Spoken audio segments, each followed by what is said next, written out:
Երեխաների ճիշտ սնուցումը պետք է սկսել նորածնային շրջանից։ Կյանքի առաջին 6 ամսում փոքրիկը պետք է սնվի միայն մայրական կաթով։ Այն ապահովում է երեխայի աճն ու զարգացումը, ամրացնում իմունիտետը, պաշտպանում որոշ վարակիչ հիվանդություններից։ Բացառապես կրծքով սնուցումը ըստ մեր օրենքի նախատեսված է մինչև 6 ամսական հասակը, իհարկե ելնելով երեխայի ֆիզիոլոգիական պահանջներից, հասունացման աստիճանից կարելի է մի փոքր վաղ եւս սկսել հավելյալ սնուցումը, ինչպես դա եվրոպական ուղեցույցներն են առաջարկում, բայց մեր երկրում ընդունված է 6 ամսականից սկսած։ 6 ամսականից հետո երեխայի սննդակարգում կարելի է աստիճանաբար ներմուծել հավելյալ սնունդ՝ միս, ձու, լոբազգիներ, հացահատիկային շիլաներ, միրգ բանջարեղեն։ Դա եւս պետք է արվի զգուշությամբ անցանկալի հետևանքներից խուսափելու համար։ Հավելյալ սնուցման ճիշտ ներմուծումը, որը ապացուցված է, որ բազմազան սնուցումը սկսած 6 ամսականից բազմազան հավելյալ սնուցումը դա կանխարգելում է նույնիսկ որոշ տեսակի ալերգիաները, դա պետք է շեշտադրենք, իհարկե ջրի ռեժիմը եւ իհարկե սահմանափակումները, որ վաղ տարիքում երեխաներին չպետք է տանք մրգահյութեր, չպետք է տանք ավելացված շաքար պարունակող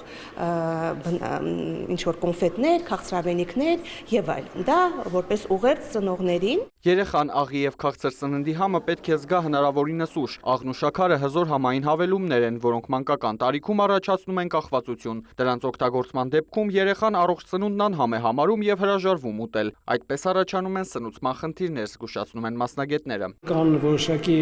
նոր սննդատեսակներ, պայմանական ասենք դա վաղ տարիքի ֆաստ ֆուդներն են, տարբեր տեսակի շոկոլադե, կիսա շոկոլադե, այնպիսի սննդամթերքներ, որոնք օգտագործումը կարող է եւ երեխաների համար այնքան լավ չէ եւ բացի դրանից մի հատ շատ կարեւոր հանգամանք կա, որ այն նման սննդատեսակները նրանք փոփոխում են երեխայի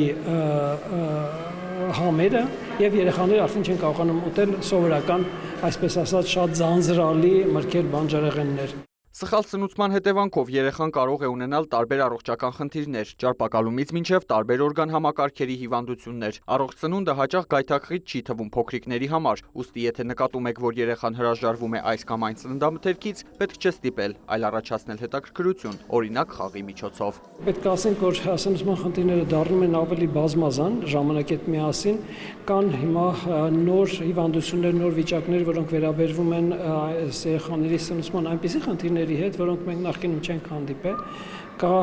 հասկացություն, որ երեխաները խիստ սահմանափակում են իրենց սննդակարգը։ Մասնագետների խոսքով երեխան ամեն տարիքում պետք է առողջ սնվի, ուստի մթերքների ճիշտ բալանսավորումն ու սննդային վարքագիծը կարևոր դեր ունեն առողջության պահպանման եւ հիվանդություններից խուսափելու հարցում։ Արամ Մարանդյան, Ժիրայր Հաբետյան լուրեր։